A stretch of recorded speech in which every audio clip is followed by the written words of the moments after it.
Hello. So I wanted to take a minute today because something smacked me right upside the head.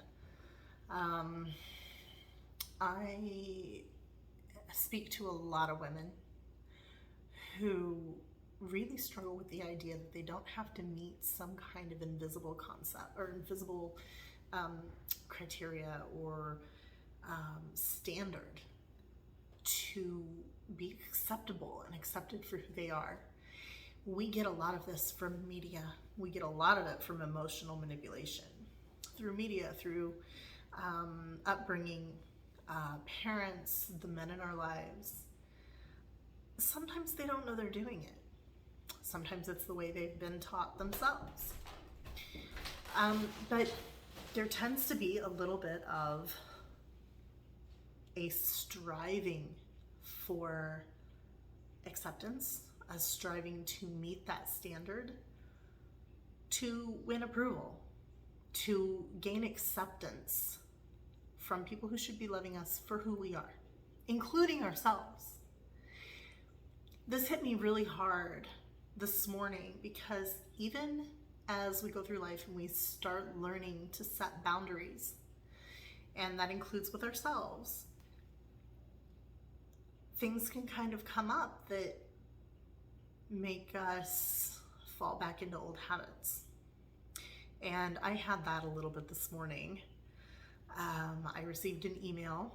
Someone was incredibly unhappy with me, thinking that I had been very unethical. And the way that I was raised, if someone even thinks that you did something wrong, then it was just as much as if you had done the thing wrong.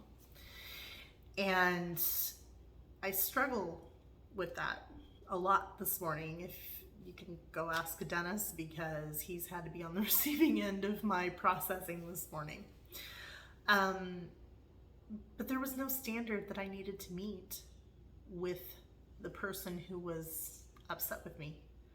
I responded, carefully explained very briefly, not over-explained, the situation and why I did what I did.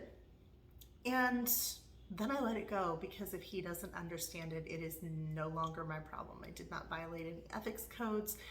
But do you see how the drive to be a perfectionist, to be that good girl, can really start to seep in, even when you know you're okay, right? If you're struggling with good girl syndrome or perfectionism,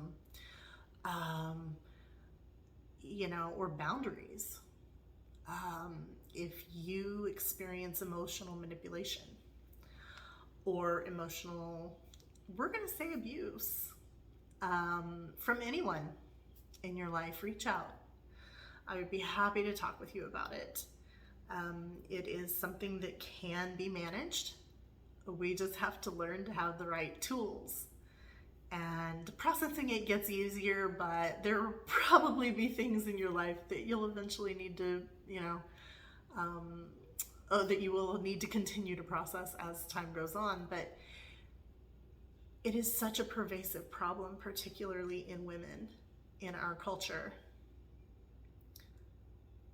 that I want to find more women I want to help more women to really embrace the independent side of themselves, so that they no longer feel the need to meet that invisible and unreachable standard.